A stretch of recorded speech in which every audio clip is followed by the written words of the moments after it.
Shit. Piss. Fuck. Cunt. Cocksucker. Motherfucker. And don't forget about tits. We remember these words as, The 7 dirty words. but we call them, Conversation. and if you're offended by these words, you fucking should be. What's up, everybody? This is 710 Radio, and I'm Rick Wainwright. And I'm Patrick Partridge. And this is Let's Talk About It.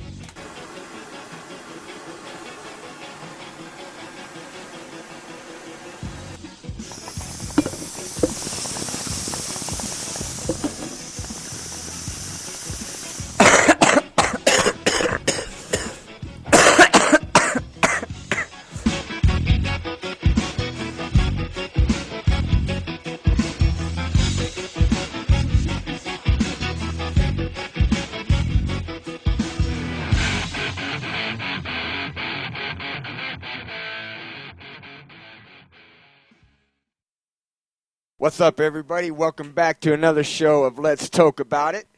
Hope you all had a great week. How you doing, Patrick?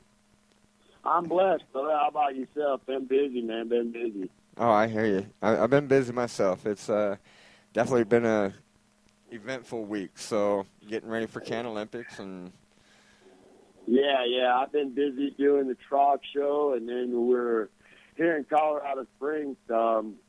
Somehow or another, we went to bed and woke up in 1932 all over again with the word prohibition. And right.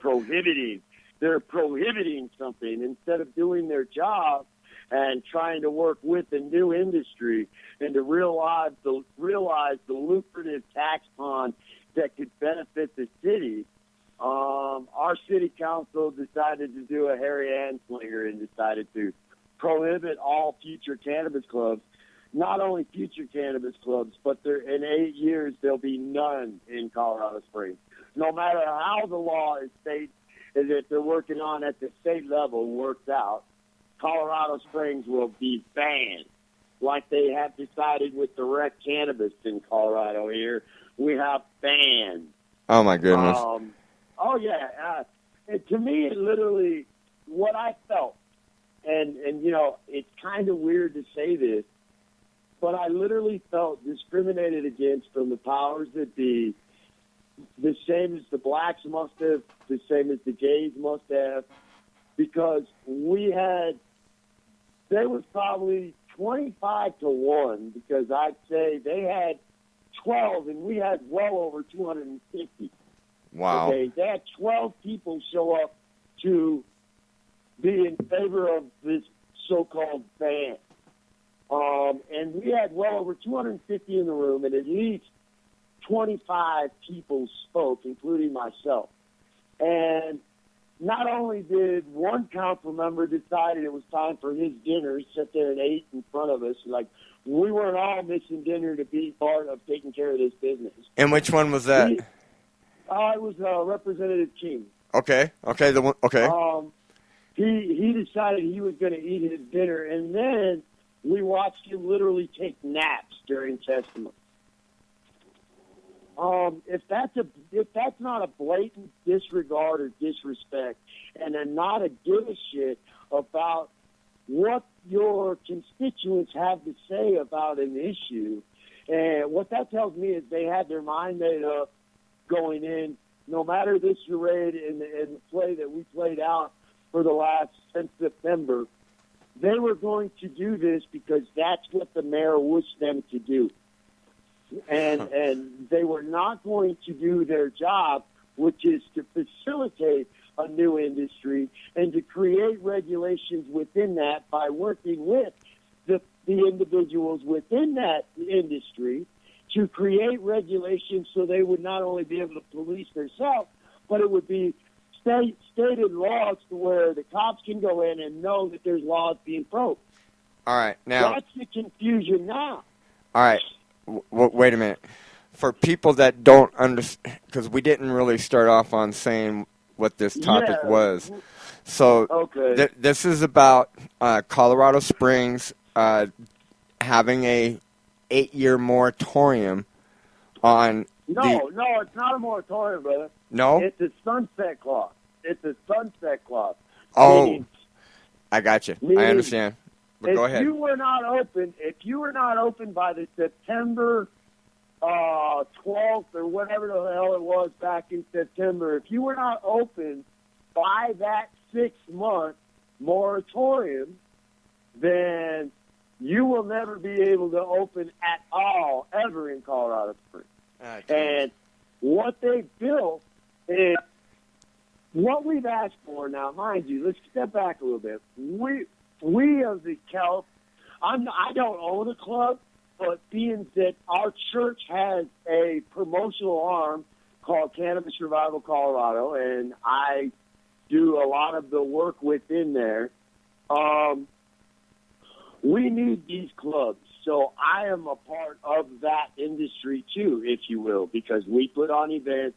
We need the clubs in order to do that. No different than with the Can Olympics. Right. If we don't have a place to put these on, I can promise you the beer bars are not going to welcome us in. Right. All right. So that's why I got a dog in this fight. And instead of inviting those people within that industry, and I would not even care to be a part of this working group, just those guys that own the clubs that are there, work within it, because that's what politics is about, is compromise. Okay? The sweetness of the deal is everybody gets a little sugar in their mouth, but a little vinegar in their belly. And the reason that is nobody gets everything they want, but nobody goes away with nothing. Right. Okay? Well, this city council was directly in dereliction of their obligation, because their obligation is not to prohibit, hinder, or otherwise stop an industry from coming in. Their job is to regulate and work within the industry, work with that industry in order for the city and the residents to benefit, but also so them the people within that business can flourish too. Okay? Their job is not to go around and say, because I don't like your business, I'm going to prohibit you. That's like me owning a pizza store and you open up an Oriental restaurant next door, but I happen to be on the city council. Guess what? I don't like the smell of fucking Oriental food, so I'm going to get it banned. Well, to me, that's kind of what we're looking at here, because the initial start of this actually started because an individual decided he was going to open up a cannabis club next to a bar up in our northwest side of town here, which is in a richier area. It's up by the Air Force Academy. Okay. Well, it just so happens that one of the city councilmen and his wife drink in the bar right next door. So guess what? Now, all I got to do, me being a city councilman in a bar, is start complaining. And start just have my wife bring it up and start complaining. Well, then, of course, I'm going to rile up the troops. Well, then all I got to do is pick one and say, okay, I got to complain. I can go to the city council. And all it was over, I don't want you in near the bar that I go to. Well, a bar, no less. It's okay for them to have a fucking bar, but not a cannabis club next door. Wow. I was actually at that club last night, and that's actually a nice, respectable club. You can out look in and see what's going on. It looks like any other business in that area. It's not blatant on their signage or logos that that's what they are. I'm like I said, brother, the other night when I was at the city council meeting, I felt like I had went to sleep and woke up back in 1932. So there was... And I was... Go ahead. So there was 12 against and about 250 for. Oh, easy. We had the hallways overflowed. We had another room overflowed, plus the whole council center or room overflowed.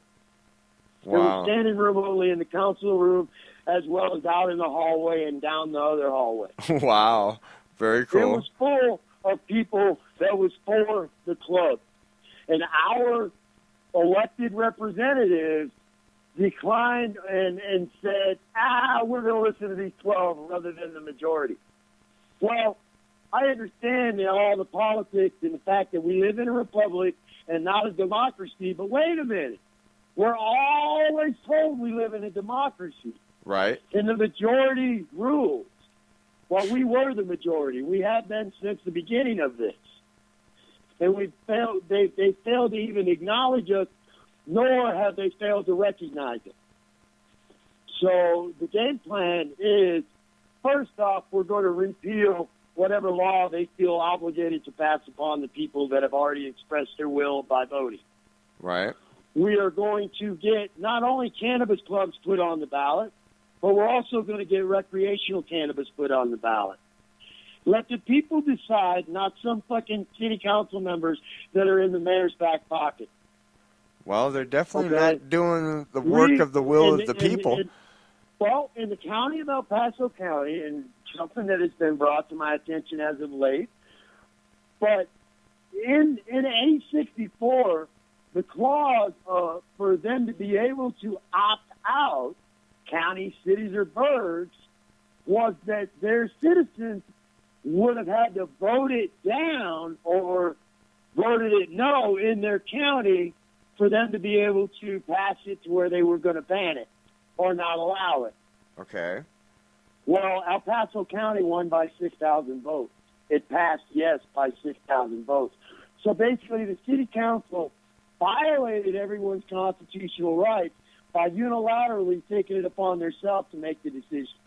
They went against the Constitution instead of putting it up to a people's vote and saying, okay, you decide whether you want recreational or not.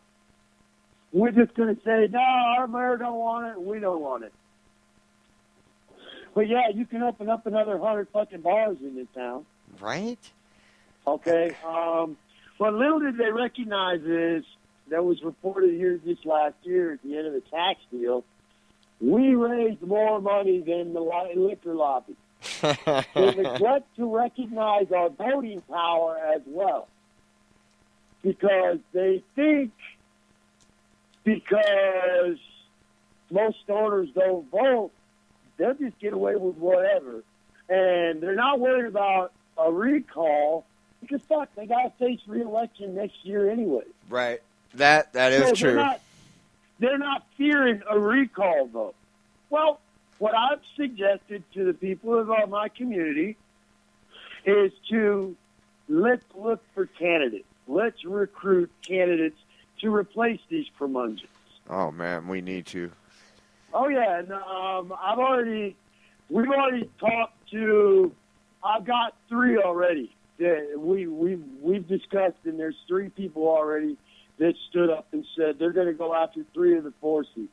There's 6 seats available, but unfortunately 2 of the seats are 2 of our compadres, 2 people that are on our side. So we really don't want to go up against them. We want to keep them in place where they are. Okay. Because the vote, the way it went down was 6-3. Only 1 of our compadres on our side is not up for re-election. So we've got to protect what we also already have, but we also got to decimate the other side. Right. Oh, yes, most definitely. Okay? Because when we have 7 seats and the mayor only had 3, his vote and the other 2 curmudgeons that are on there, then we change the whole face of it. We tell them, no, we're not giving you a blank check anymore. There's going to be checks and balances to this. Quid pro quo, if you will. You take, you give. We take from the city, we give back to the city. We don't offer them a fucking tax to fix potholes when there's a big revenue ocean with recreational tax money written all over it, but the city council and the mayor decides, no, you can't have that. We want more of your money.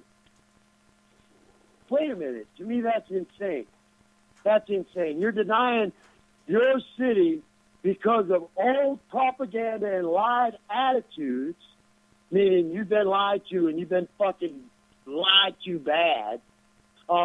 You formed your opinion due to lies and propaganda, and that's what's leading your decision. You're denying a whole ocean of resources here that your whole citizenry don't have to finance little fucking pothole problems. I can promise you, Manitou don't have a fucking tax issue about how they're going to pay for potholes. In fact, they've got a fucking nice city surplus thanks to the recreational tax revenue they've made. I'm sure Castle Rock don't have fucking voters deciding whether they want to get charged some more money in their tax bill for fucking road fixes. Why? Because they fucking have recreational. Pueblo's on the verge of its biggest building boom in its history. Why? Because of fucking recreational cannabis. What did we get in last election? We had to vote in a tax against ourselves to fix our streets because we didn't want our cars beat the fuck out of. Well, I tell you what. I guess. You know, they're cutting their nose off, spite their face. Now, do you know what 3 voted yes? Yeah. Or voted no? I know it was the one that surprised me was the Mayor Pro Tem. She's DeGloria, or the lady, Murray, and one other one. I'm trying to think. It was... I'm trying to find it myself, man. I am trying to help you out, my friend, honestly. Yeah, if you look on Facebook on the Cannabis Club Coalition, they'll have it in there in the feed somewhere. All right, give me 1 second here. There's a Facebook page called the Cannabis Club Coalition.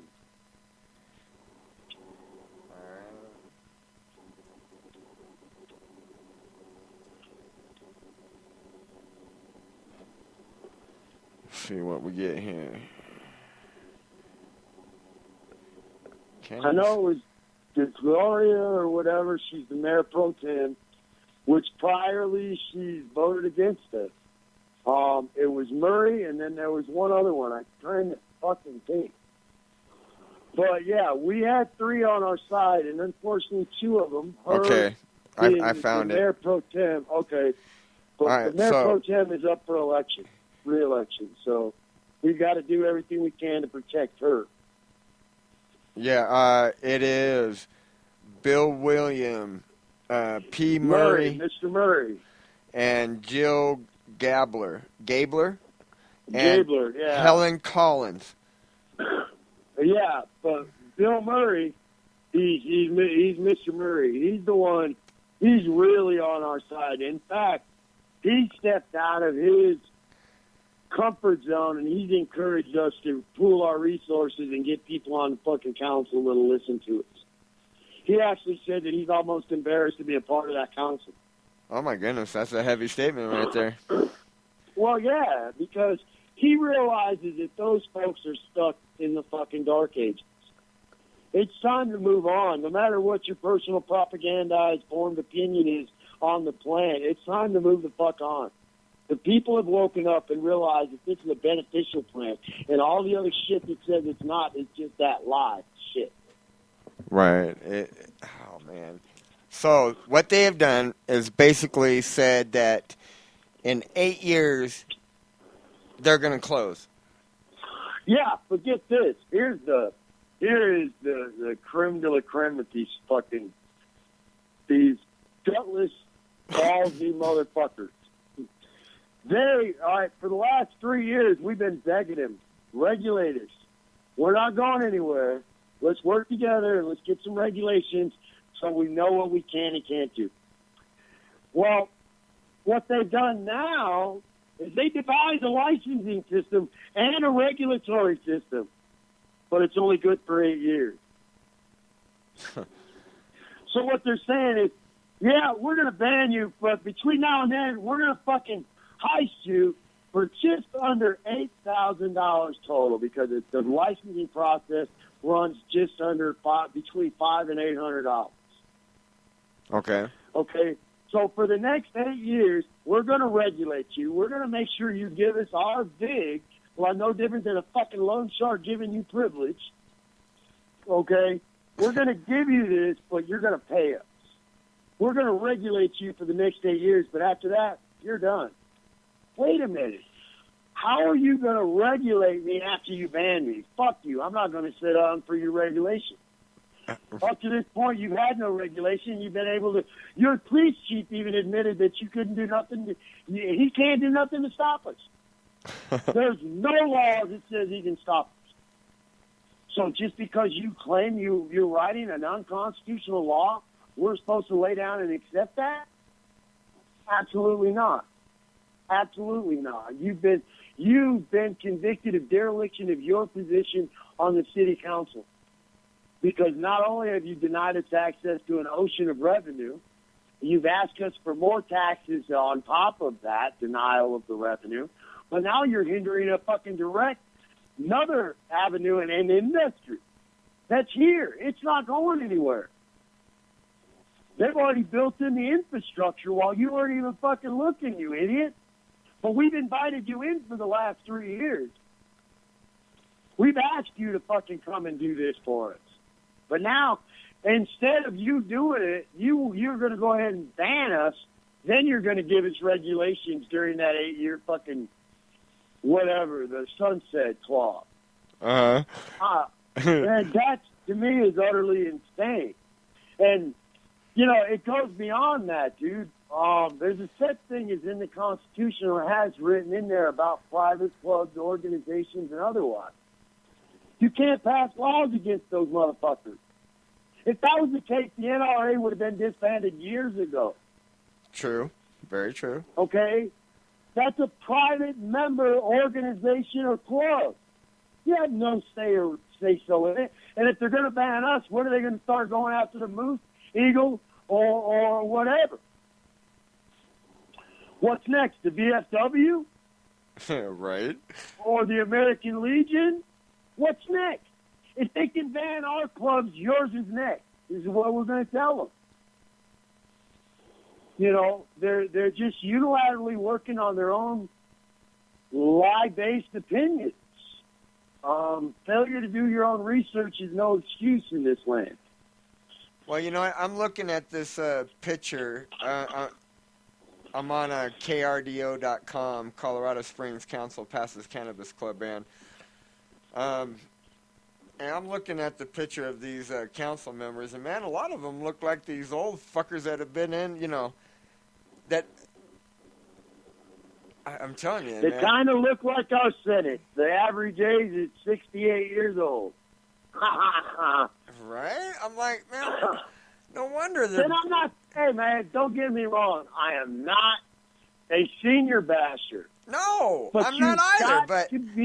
You've got to have a mind. Fuck, as long as they've lived, they have to have an open mind by now. As long as there's many changes in ways and the things that's happened in this country, and when you reach that age, you better be progressive or you're going to be left behind. Man, it looks like some of these need to get the hell out of there and off of those seats, man. Well, we're going to do our best to remove 4 of those motherfuckers out of there. Unfortunately, the president is not up for re-election. We'd love to get that motherfucker out of there. And which one is he? Unfortunately, he's not. Weber, I think his name is. Weber, okay. If you go to coloradosprings.gov and look up city council, that'll tell you all of their names. King is up for re-election. Well, there's 2 Kings on the board. Both of them are up for re-election. I wonder if they're any relation to Steve King. I don't know. Maybe. Yeah, definitely need to get them out of there. I don't, these people's backgrounds, I don't know nothing about. And that's probably good for them because of my political science background. All politics are local and they can get your fucking money.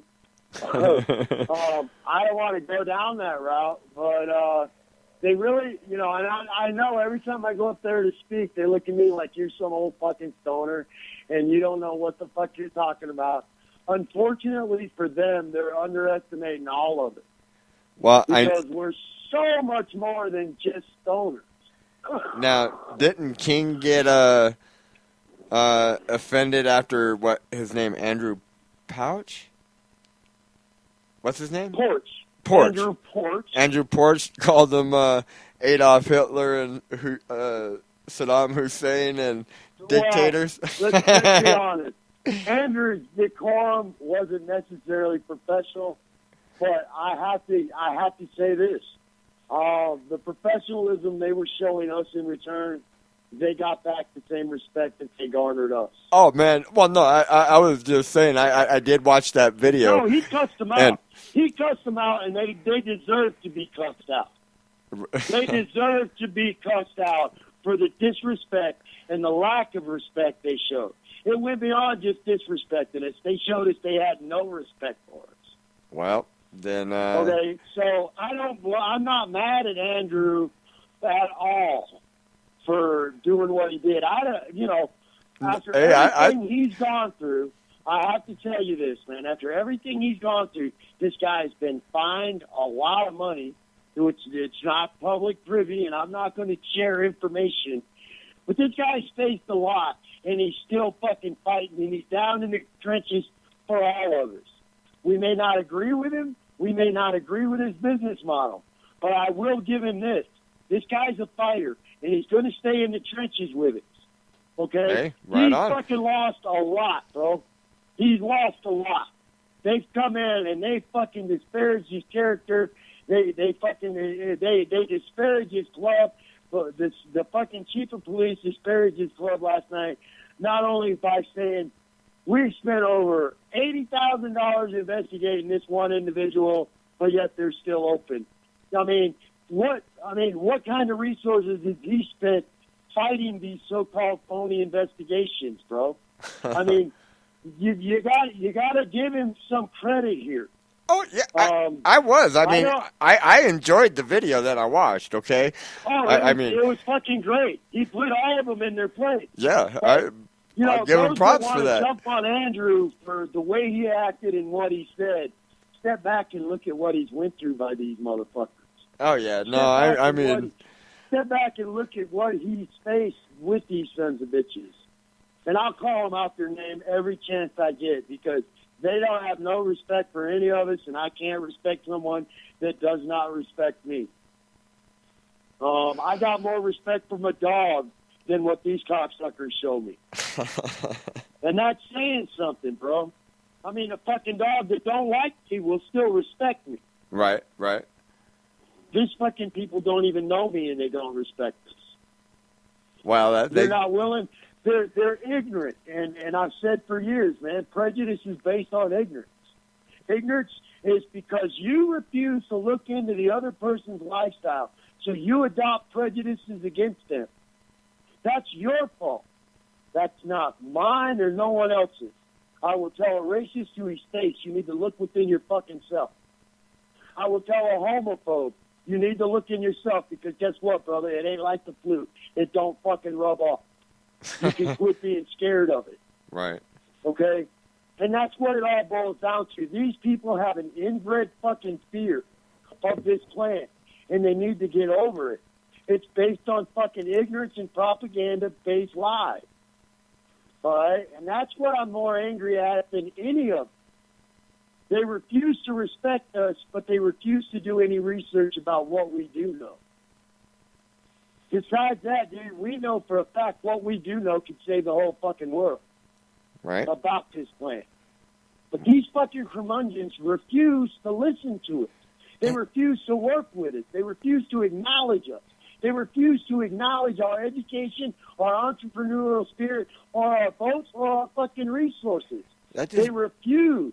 That blows my mind, man. You know what? I mean, because we made $1 billion in sales last year here in Colorado. $1 billion. $1 billion in sales tax. Do you know how much road construction? Colorado Springs did not get a penny of that money. They did not participate in the program. Yeah, we received state funds, but we didn't do nothing to contribute to it. Imagine what if we opened up Colorado Springs to wax sales. Fuck, we might have $1.2 billion. Right. Because, I mean, I got to tell you, there sure is a lot of road construction and new schools being built here in the Denver metro area. All up and down the Front Range. You know, I mean, You know, and I've said to all these guys, I'm not interested in loading the council with yes men, meaning everything we come to them in the cannabis community with, they give it to us. No, that wouldn't be fair to everyone else in this large community we call Colorado Springs. What I do want is to place people on there that's going to at least let us have our voice and have it heard. And not fucking rubber stamp whatever the mayor wants to fucking do. wow. That's what I think is a fair and very unbiased council. Because anytime the mayor walks in, I've seen it from Mayor Bach, and now I'm seeing it from this this idiot fucking that used to be our attorney general. Oh, He walks in, says, this is what I Struthers. want, this is what I want, and that's what they fucking push to get done. Oh, yeah. Okay? They're not willing to listen to the other side. They're not willing to fucking work with them. I mean, the largest, oldest fucking medical marijuana working group in the state is based right down here. It's a Southern Colorado medical marijuana group. All right? Guess what, man? They didn't have one person invited to be on the fucking working board. Not one. In fact, they were told, we don't need you. Wow. They were completely shut out of the process, plus all of the cannabis club owners were shut out of the process. Oh, damn. It was their little clothes were a fucking thing for just them. Oh, but they did have them little big cocksuckers called the Marijuana Industry Group. They did work with them, and obviously those motherfuckers want nothing to do with cannabis clubs because, oh, man, that takes away from our fucking money pool if they're allowed to take care of their members by giving them a fucking gram or a dab. Come on, you sorry fucking pieces of shit. You're fucking greedy. You're fucking greedy. That's really all we're asking for. Treat it like a bar. I know I can't walk into a bar and fucking bring cases of beer. And I also know I can't buy a bunch of beer and fucking take out of there. Right, right. All right? So somewhere or another, I got to be able to buy a little bit of a gram or a couple dabs, or I can go to a bar and buy beers or shots for my friends and me. Right. So why can't we have it that way? Well, okay, now we get into, well, where's these clubs going to source it? Okay, you make it to where they can source it the same places direct facilities do, by licensed provider. Right. There's already a business model set up for this. Yes, there is. Hello? I mean, it's not fucking rocket surgery here, folks. Or brain science. It's not. It's a simple exercise in compromise, and which these fucking idiot motherfuckers refuse to do. Well, we got something for them. We're not only going to remove that power from them so they don't have that heavy burden of deciding for us. We're going to vote recreational cannabis in and demand that they give us an infrastructure to work within, but we're also going to get cannabis clubs fucking legalized in Colorado Springs. Man, we got to do that take it and put statewide. the vote back in the people's hands where it belongs. And see, I heard a lot of these idiots that with the 12 on the other side say, well, we've already voted. We didn't want No. You seem to have fucking went to sleep and forgot something. We were not allowed to vote for it. They made that fucking decision for us. And one thing you forget, motherfuckers, is there's a lot of us that voted against A64 that will vote for a fucking medical fucking or recreational cannabis clubs. And now that it is a right, you better fucking believe I'm going to fight and vote for every fucking chance I get to keep you from taking that right away from me. You better fucking believe it, right? I'm done arguing with these curmudgeons.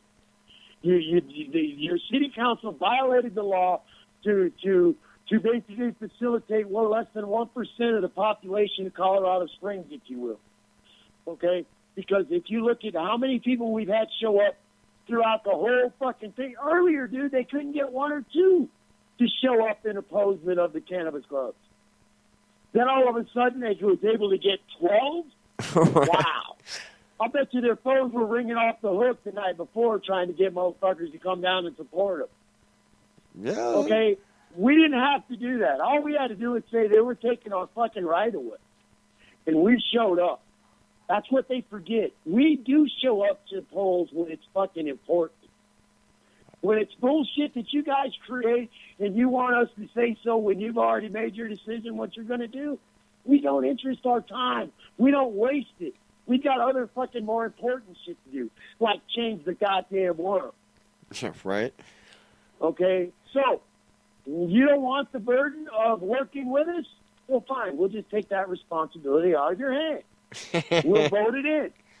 We'll vote it in. If it's too hard, it's too hard, man. We can't do it.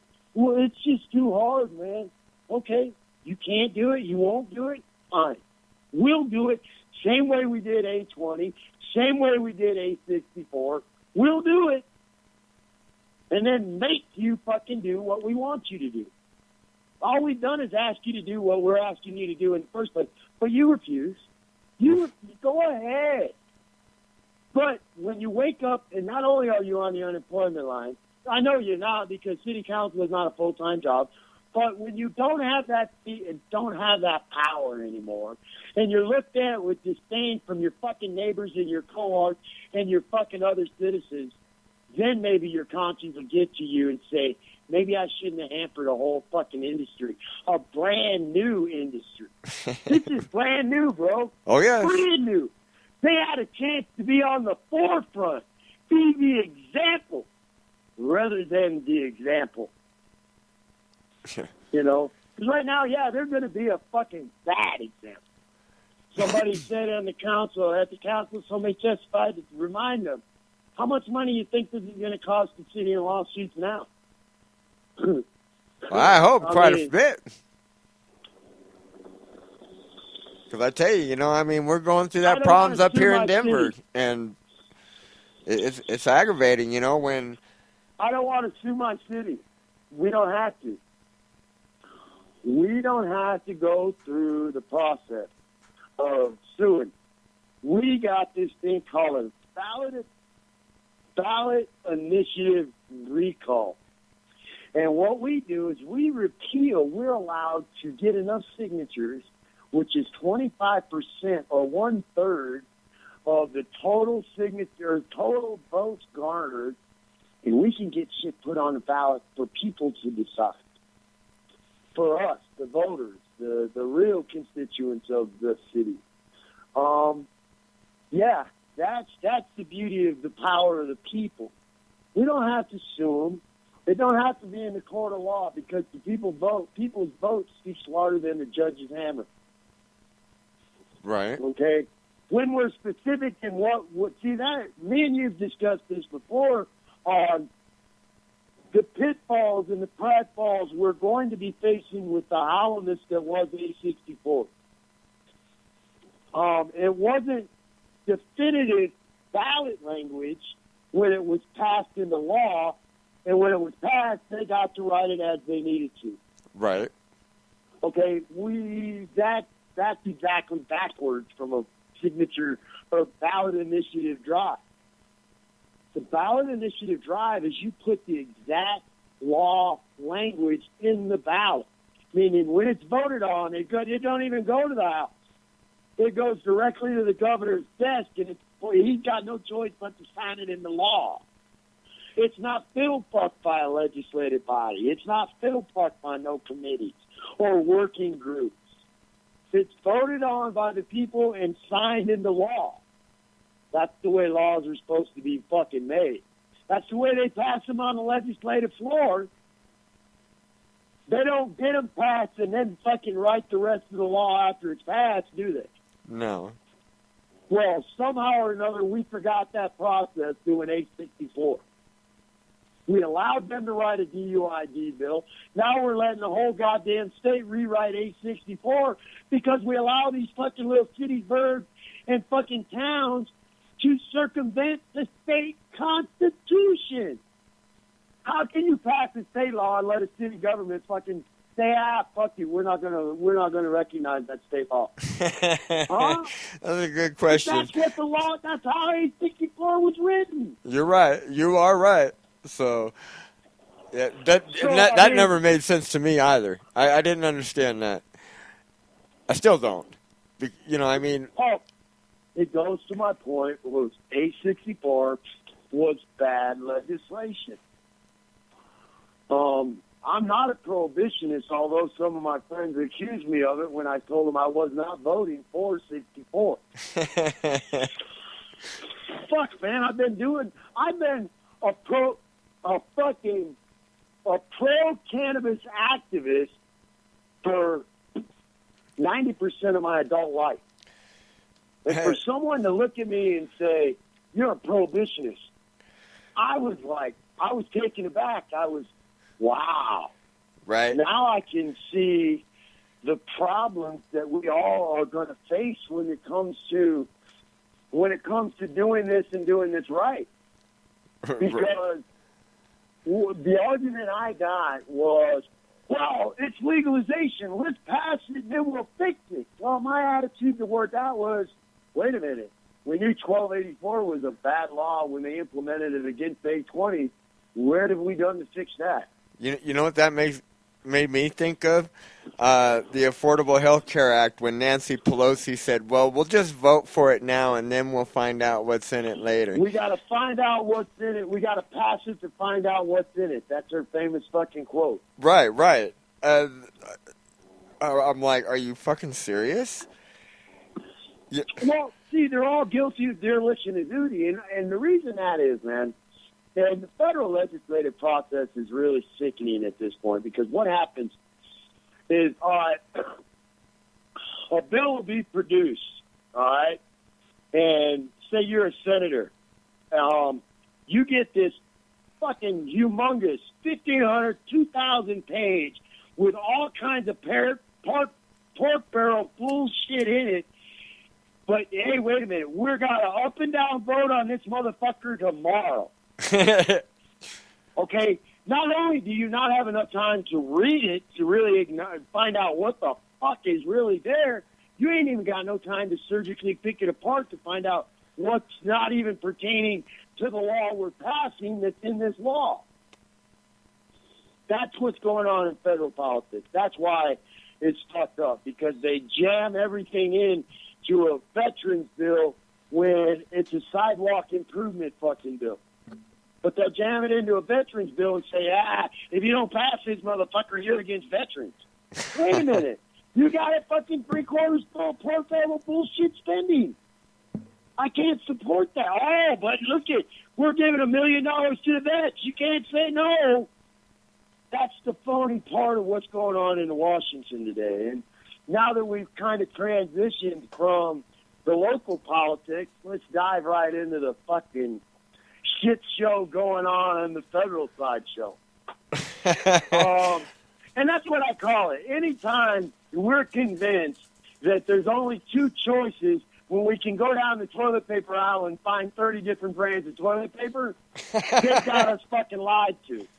They got us lied to. Okay? You got Bernie fucking Sanders that's the giveaway king.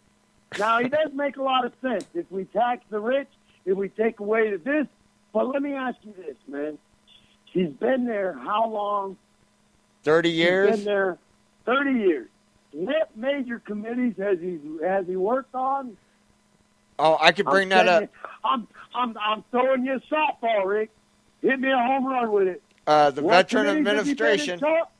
Oh, wait a minute. How big a shit show we got going on in the Veterans Administration right now?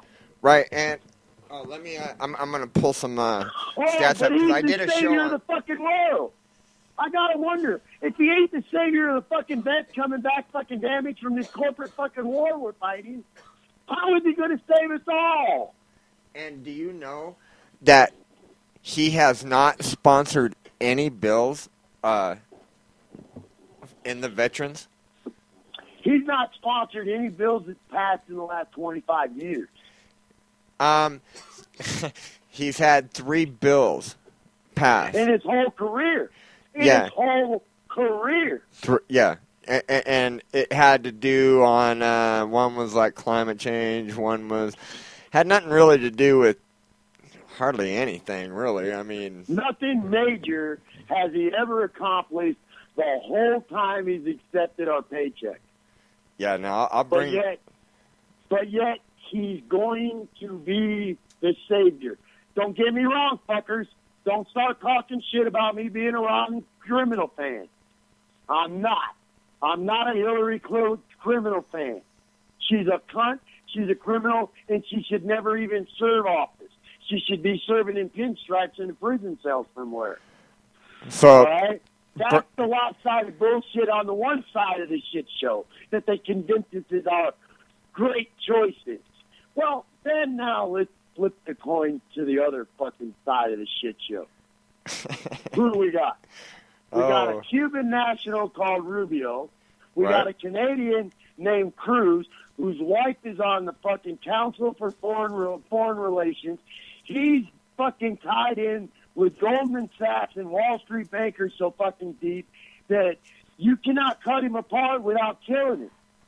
If he was a Siamese twin, he'd be killed if they surgically separated him. That's how deep he is with him. wow. Okay? Rubio, come on, man. What has he done? He's under investigation for being involved with drug laundering money down in Florida. You know, nobody wants to talk about these real things in politics. Let's talk about real things, not the 30 and 60-second soundbite that these opinion makers want us to believe is this person.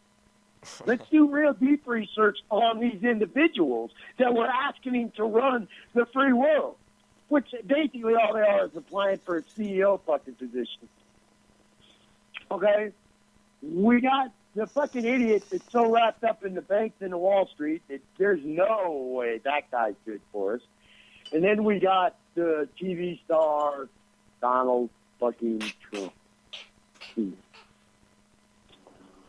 Wow, where do I go? Where do I start? Well, first of all, let me give you guys, these Trump supporters out here, a big overall picture of Donald Trump. First off, the man has not been a Republican except for the last 2 years. And the way the elections commissions work, you have to be registered to a party for at least a certain amount of time before you can run on their major ticket.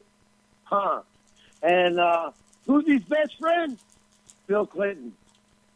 Who's he financed most of her political career? Hillary Clinton. Really? Who did he endorse when she ran last time? Hillary Clinton. Who did he finance? Who's donated a lot of money to the Clinton Foundation? Donald Trump. Okay? Not only that, folks, is let's really look at what Donald Trump does. Donald Trump buys and pays people to do his bidding. Right. No different than the political system that he's fucking built. He's paid for, and he's proffered from. Okay? If you believe in your wildest fucking nightmares that this guy is going to change the system that he helped build and create, you're living in a worse nightmare than I am. Really. Because basically, let's look at the facts, folks. All you really are is a fan of a TV star. Because if you look at what his successes and failures are, oh my God. You wouldn't give this guy a quarter on the fucking corner if he was begging you. Seriously.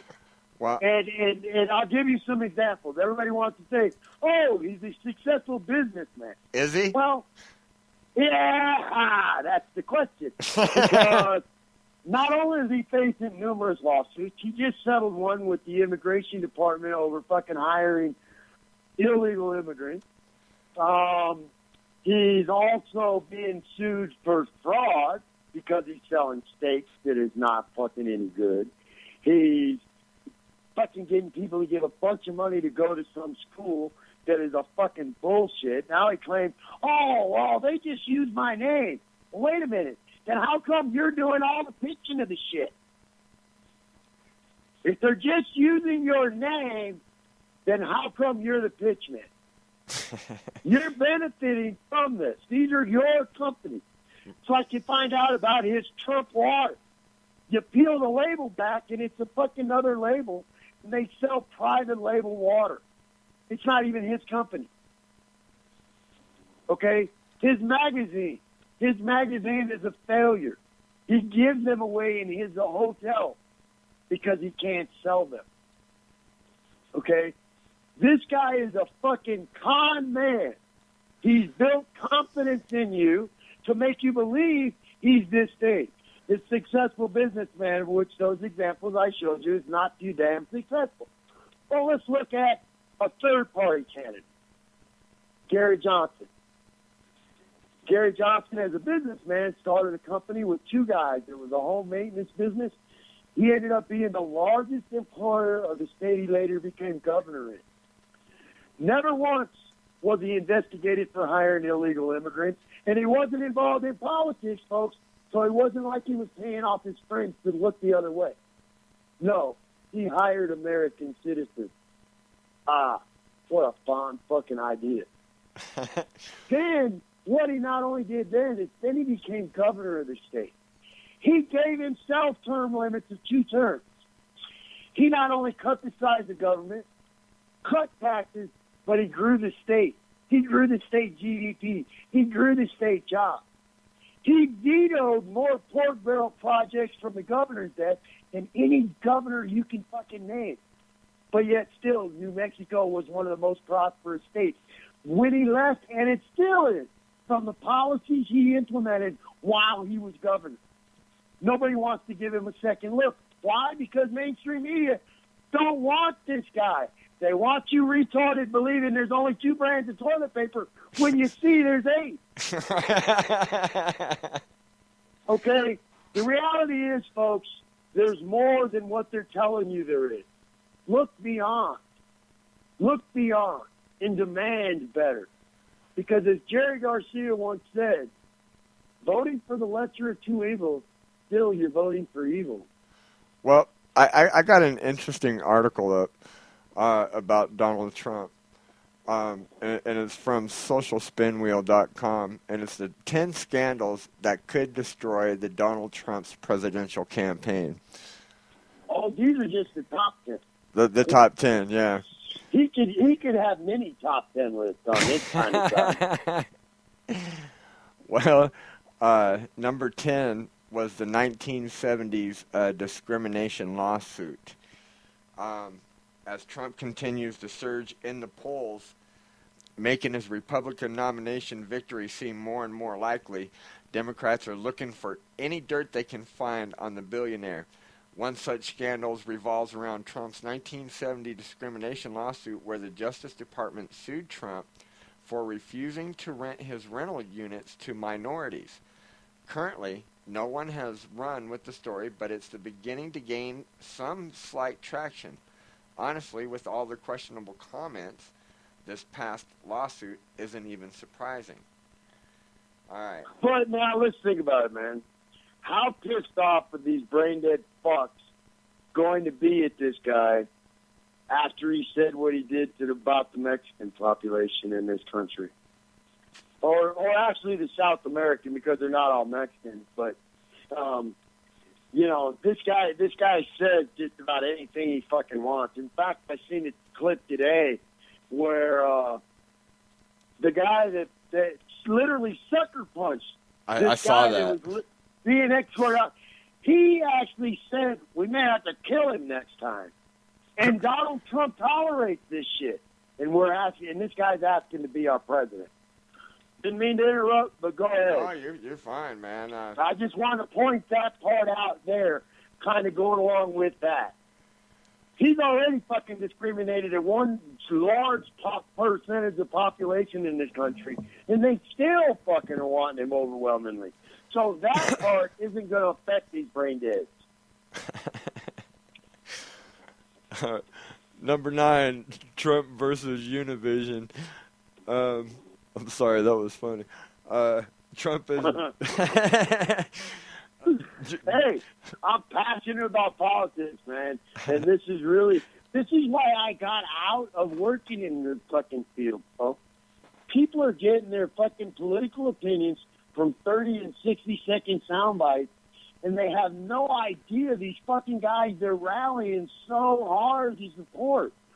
You know, perfect example was yesterday I was going in the grocery store, fucking chicks getting signatures for this El Paso County Commissioner. And I started asking her some questions about the candidate. She goes, oh, I really don't know nothing about him. They're paying me to get signatures. Huh? You're gonna work for the guy and garner signatures. You don't even want to take 15 minutes out of your time to do a little bit of research on the dude? Fuck.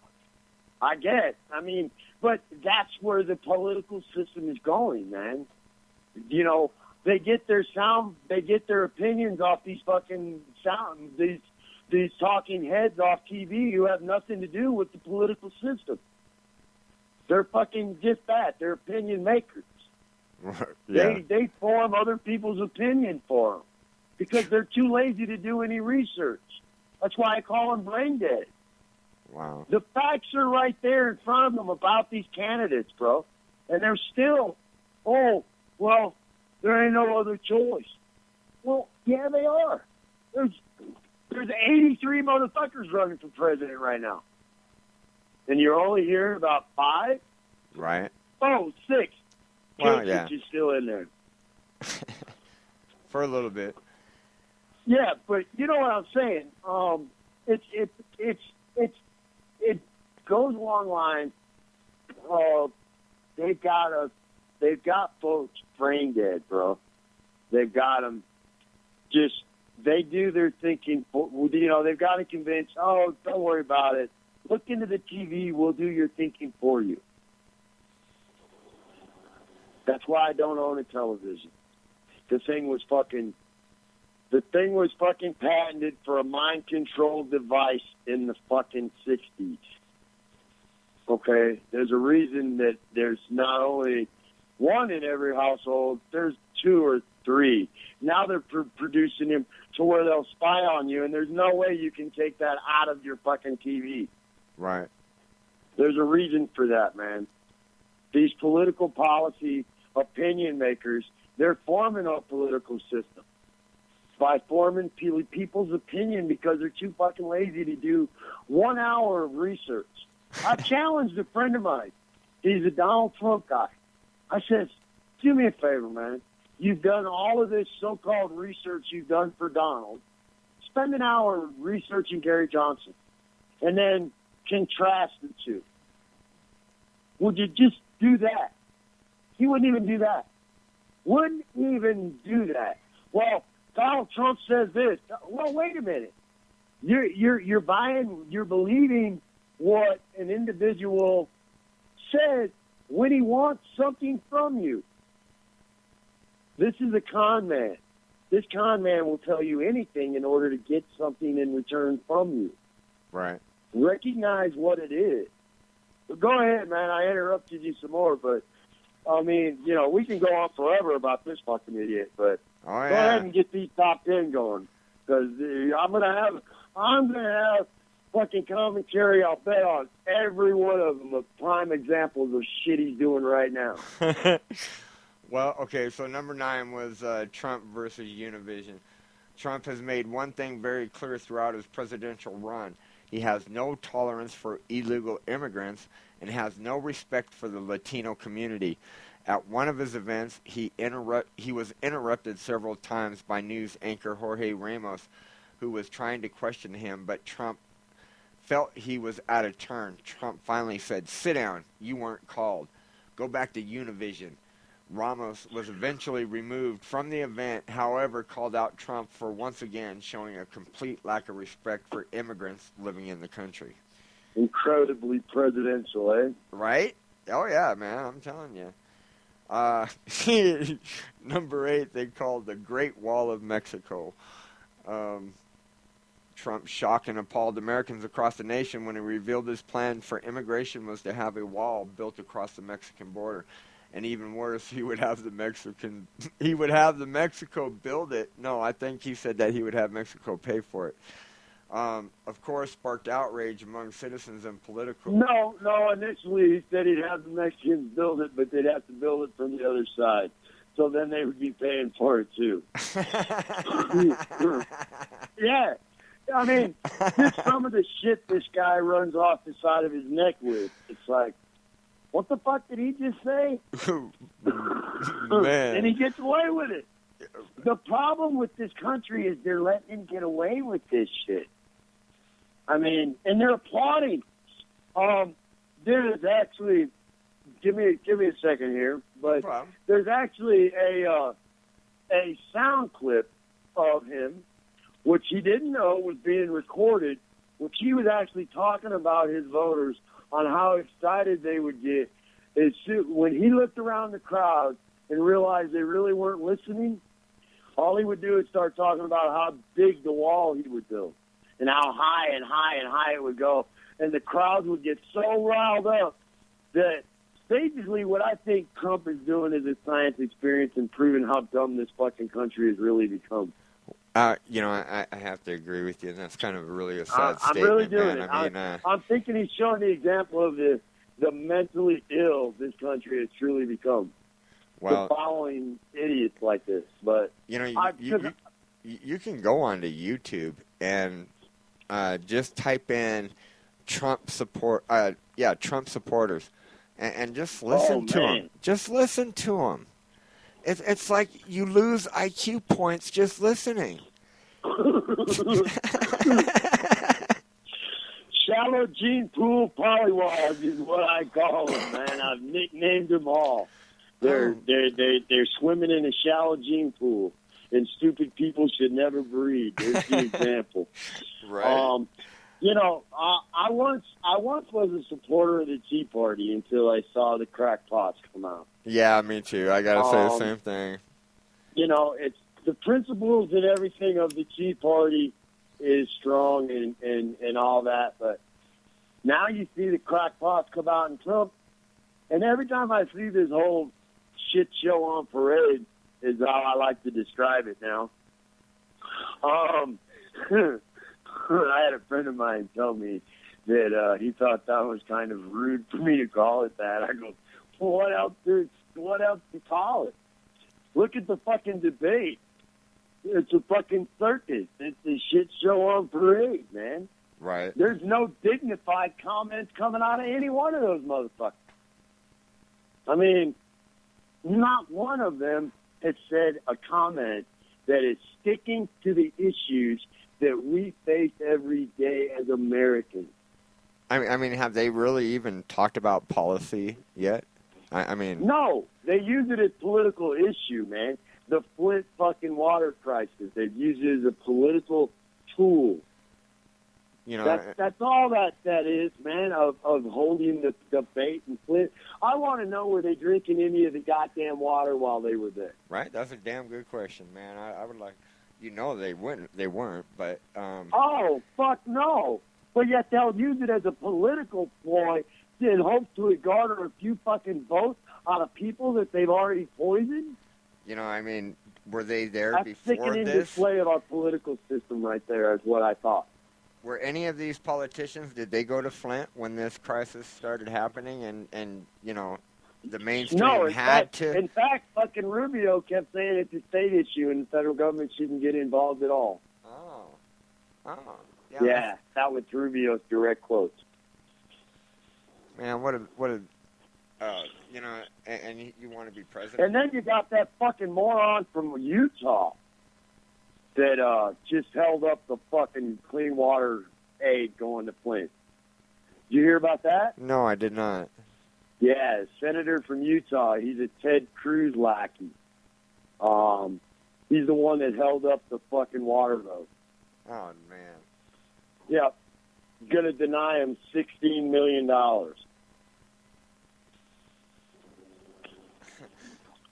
Like that's going to do something for him. But, yeah. Great curmudgeon from fucking Utah. I shouldn't say that. The guy's probably my age, but... What a guy, though. I don't know, man. Well... What? What'd you say? What a guy. What a guy. Oh, yeah. I don't know, man. I would like to believe that there's still good people in those positions, but my experience, and the more I'm seeing it, is there's not, because most people do shit because they're passionate about it. Other people do it because it's a job. These people are going for it not only for the corrupted money that they're getting in it, but they're going at it simply for the power that it derives. And that's a very scary deal we're living under, because that's what Plato and Socrates wrote about when they talked about you'll know the corruptness of a society by the more laws they pass upon their people. And that's exactly what's going on today. The more corrupt these fuckers are, the more laws they pass against us. I mean, we've got senators up there that have done nothing else but do public fucking work, public office work their whole life, their whole career, but they're worth 10 times more than what their salary should reflect. They're all guilty of insider trading at the very least. They're all guilty of it. Now, can it be possibly proved that they've even so much went as far as taking bribes? I think in some cases, most definitely. Very interesting. Prove. They all pass laws, but they're all in the drug business. Most of the ones that are in power have somehow or another their family has been busted for drugs. You know, someone in their direct lineage of family. I'm not talking about their son. No, I'm talking about their business partner type family member. No, Gotcha. That's covering up for your little dumb brother like the Bush brother that ain't in politics. Wow. But, you know, you can say it ain't going on, and plausible deniability is great, but when your fucking family that owns a bunch of ships and your family's named McConnell and they get busted with shipping a bunch of cocaine, that's not a good look, man. No, it's not. Damn. So who do you think is, because right now Bernie's coming up, man, on the delegates. Oh, Bernie's going to get fucked with the superdelegates. It don't matter how hard he works in this room. Hillary's got the superdelegates. And unless, of course, they change their mind the way they did with Barack Obama. Because, I mean, this was played out the last time when Obama was running against Hillary. She had a bunch of superdelegates in her back pocket. But the thing about superdelegates is they're not obligated or beholden to keep that vote. They can claim all the way up until it's time for them to pass that vote that they're in support of that candidate. But up until they pass the vote, that cannot be determined. Same with electors, like in the Electoral College. They're not beholden to the people's vote. You know how, like, Bernie Sanders won in Colorado. But those delegates are not beholden to go to the convention and vote for Bernie Sanders. They're not. Unless it's a brokered convention and then they force the hand, which is a bullshit deal anyways. Okay. Well, the reason that is because then there can't be no coups. There can't be no political surprises. Perfect example of one that could have taken place before they changed the rules to allow brokered conventions was when Ron Paul was going against Mitt Romney. All the way up into the day of the convention, everybody believed Mitt Romney was the candidate. He had won. He'd won all of his delegates. Well, little did the public know there was a coup taking place on the fucking voting floor, that there was a wave getting ready to change their mind and go for Ron Paul. Well, before that vote, they all voted from the floor, meaning somebody's speaker would stand on the stage and go, the next delegates voting is from the great state of Texas. And then they'd stand up and all ready tell and go, the great state of Texas passes our support behind, boom, that candidate. Well, that changed in this last Republican candidacy and convention was because not Ron Paul people, but Mitt Romney's people caught wind of this coup going on the floor. Well, then they got the Republican National Committee to change the rules. They choose one delegate from each state to come up on the stage and read a teleprompter guaranteeing that their delegate is going for Mitt Romney in this case. They changed the rules right there at the convention. They call it a brokered convention.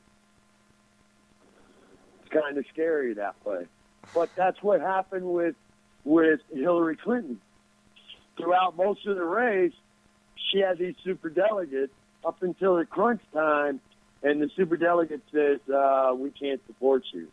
He's way too far out. We'll see how that works out in Bernie's favor. Right. Because it don't seem like it's working out too well in his favor when he overwhelmingly won in New Hampshire and he had to split the vote. That didn't work out too well. Okay, so right now... But we're only about 12 minutes in to the second half of a full football game of any of this primary season. So, right. Let's not get really stupid with it. So right now, Hillary Clinton has 1,223 delegates. Bernie Sanders 574. Right. Donald Trump has 458. Cruz has 359. Rubio has 151. Kasich got 54. And Rubio's going to drop out either. Yeah, because he just before the Florida primary or they're just after. Well, especially if he don't win the Florida primary, he's definitely out. Because he got 0 delegates in Michigan and in Mississippi. Oh, but he took them all out of Puerto Rico, though. Yeah. But the reality of it is, Puerto Rico does not have a vote, man. That's why I don't even understand how they take place in the caucus or primary thing. They don't vote for our president. They are not a state. How do they have delegates? We've not adopted them as a state. And according to them, the people of that country, they don't want statehood. Their senators do not have a vote, just like the senators of Washington, D.C. They do not have a vote when it comes to voting matters on the Senate or congressional floor. So I'm wondering how valuable is that caucus or primary, whatever it is over there. Right. If they don't have a vote in the say-so of the overall president. I mean, but Rubio won them all.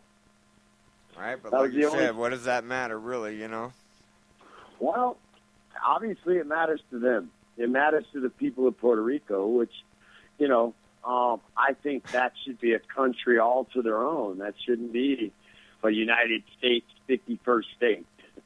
To me, it's insane to have, Puerto Rico is not a state. It's just our bastard cousin. our retarded bastard cousin, if you will, because we got to support them. But they don't want us around. They don't want us. They don't want us to rule their political system, but they want our welfare and our money. Well, my thyroid, you can't have it both ways. But this country seems to be doing shit backwards, so I don't know. Right. Well, hey, maybe they'll start getting votes from Pakistan and Hey, hey, stranger things have happened. That had dead soldiers' votes counted. Oh man, yeah, that's a whole nother show there too, right? I honestly, I would like to believe it's the soldiers voted absentee, and they were killed in action after they mailed their ballot, but it hadn't reached its destination yet. I would like to believe that, but as corrupt as this government is, I know they've taken names off gravestones. Well, hell, how many presidential elections have we been hearing that story, of dead Dude, people it scares voting. the that shit been- out of me. All of these fucking computer programmers are coming forward talking about how they work on the voting machine. And I've seen videos where they're up there and they're touching their candidate. And if you weren't paying attention, you wouldn't notice. But the exact opposite one you voted for is the one that lights up. Oh, damn. Yeah. And you're stabbing the fucking one you want to vote for. And it counts it as the other person or the other vote. So, I'm a firm believer in Colorado. Unfortunately, they got this new law, or they got a law. I don't know how new it is, but you're not allowed, according to the law, to take a picture or otherwise show your ballot to anyone. Uh-huh. Well, I've adopted. I take a picture of my ballot and post it on fucking social network. Fuck you guys. Hey man, you can't cheat me that way. I got a fucking guaranteed record of it, don't I? Well, yeah, that's true. Rage Against the Machine, man. Absolutely, man. Fuck them. Well, I mean, who are they to determine what I do with my vote? That's Isn't true. it my vote? Well, I mean... Okay, I can just think that's- understand. I can understand why the law was implemented in the beginning. The law was implemented in the beginning to keep someone from bullying someone into voting a certain way. Okay, or selling their vote. Because if I tell you, hey man, I'll give you $20, you vote this way. How else would I know unless you showed me proof of that ballot of how you voted? So Right. they implemented it in a way to stop corruption, but in a way I believe it's also they're using it to benefit themselves to cover up their corruption. Well, yeah, double-edged sword there, or two-sided coin. Well, I mean, they don't want you to show anyone else your ballot, but they can manipulate it after you give it to them. And then if you ain't got no proof in how you voted, that's like how they're getting fucking all of these dead voters on the voting rolls and have claimed to be voted. That's like Colorado here. I think it's insane that they just go ahead and mail out the ballots. They just mail them. Right. They don't know whether you're still there or not. They don't know who's going to pick up the mail, or they don't know. There's no verification in the voting system of Colorado. Right. Well, I get mine mailed to me, so... You get your mail to you, you fill it out, and you mail it back in. They have no way of knowing it was you or not, do they? Nope, not really. Think about it. If you lived in an apartment complex, which they showed this as an example during the Donovan campaign, these ballots were brought in a box and left by the post office boxes at the apartment complex, and these motherfuckers just went by and picked up the whole goddamn box of ballots. Wow. What a way to stuff the ballot box, huh? Very interesting. That was on the news around Denver during the Donovan campaign. So there's no safeguards in guaranteeing who's voting in the state of Colorado. Once you register, it's all mail-in ballot. I thought really, because they gave me that option if I wanted to go in and vote or get mail in, and I said, well, hell, if I can get the mail, just send it to me in the mail. oh yeah, they'll make it easy for you. Because, it's all part of the dumbing down, right? Why put you through the hassle of having to come in and fucking vote one day out of every 4 years? Why would we want to do that? I'm going to be 100% honest with you. I didn't think of it like that.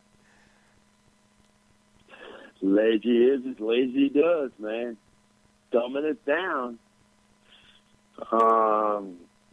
I seen a perfect meme today was, the epitome of this country. It was so true, man.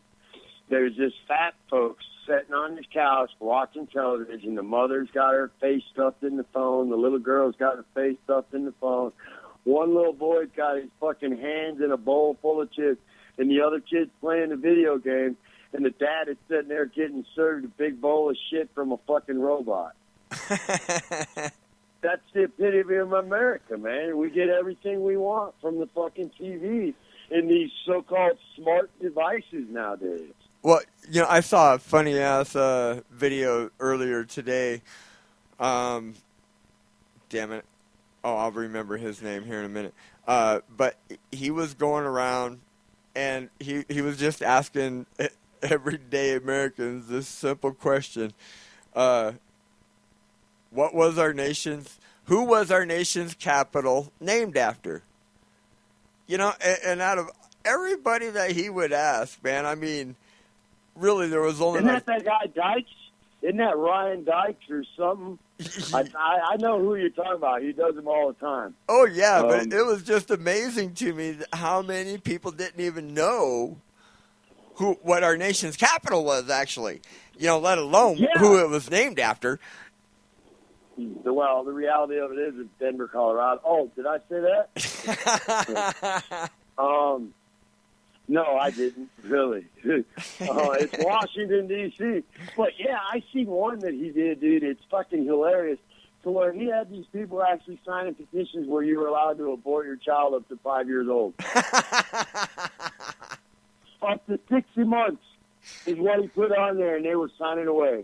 Yeah, I believe in the right of abortion. I think they should be able to abort them at any stage. I mean, and we're talking about live births already, but yeah, you can fucking kill them after they're born. Yeah, it's the example of the dumbing down of this country, dude, and it's sad.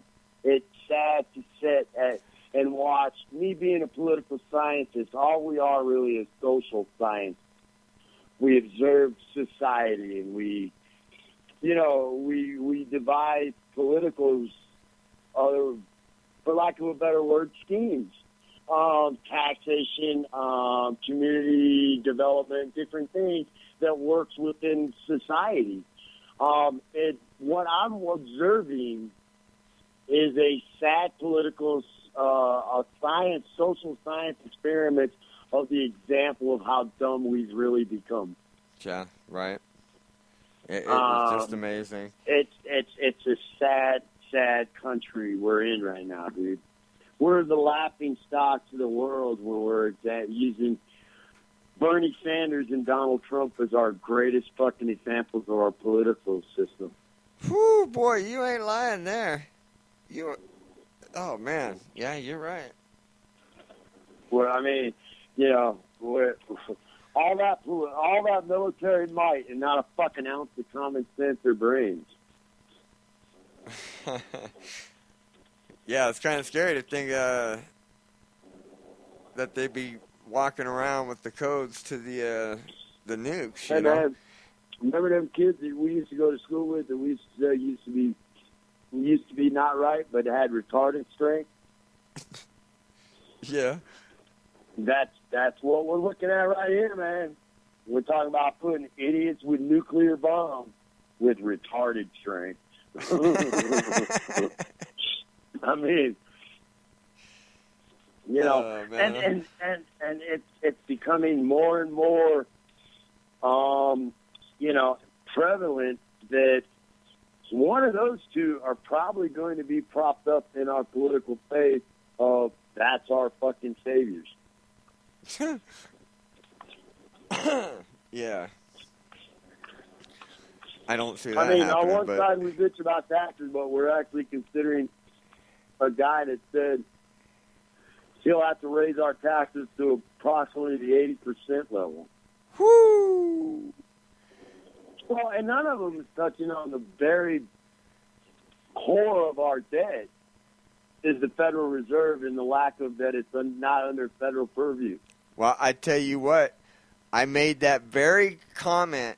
Now, this was my God, this had to have been last year on the Midday Burn, where Chris and I talked about, the after effects and the,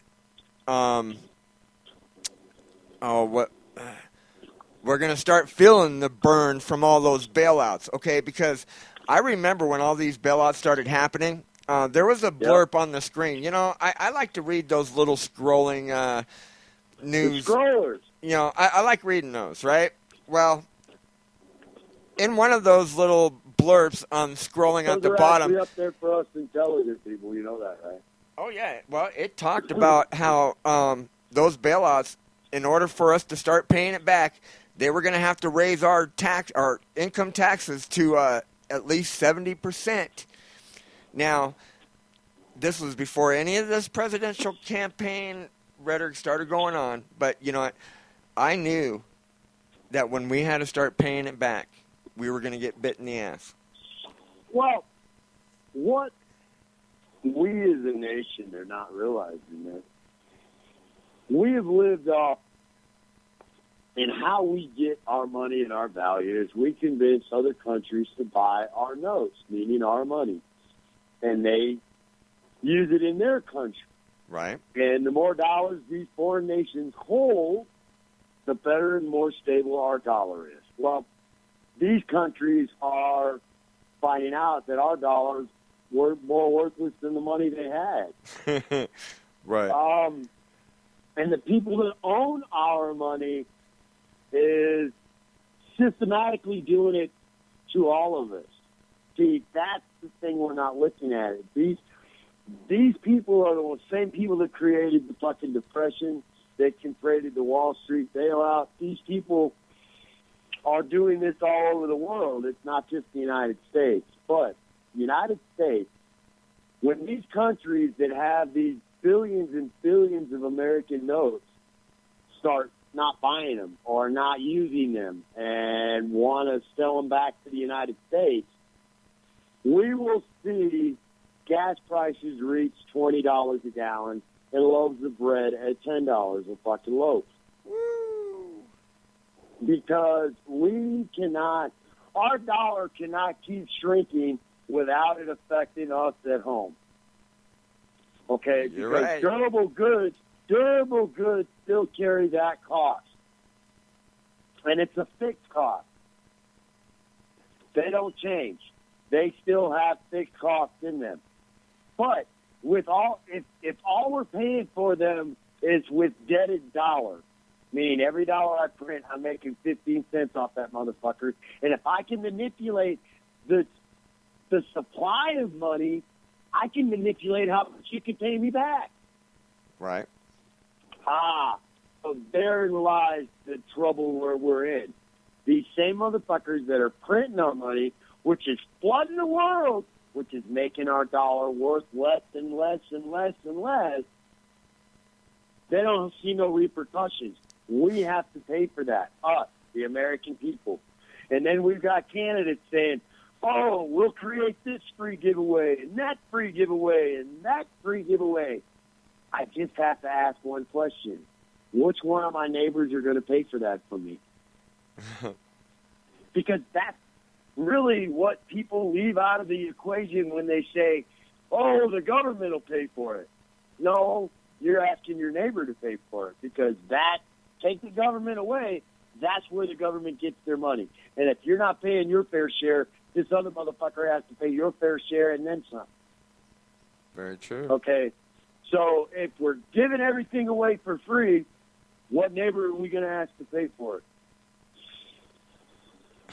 You know, these are sane, logical questions I ask, but there's not too many people that can answer them. That's true. I couldn't answer that one, you know, I mean, but, you know, I was talking the same thing years ago, and,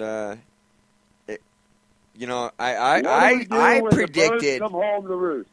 Oh, yes, most definitely. And everything I've been saying has been coming to fruition. We let fly out are going to come home to roost one day.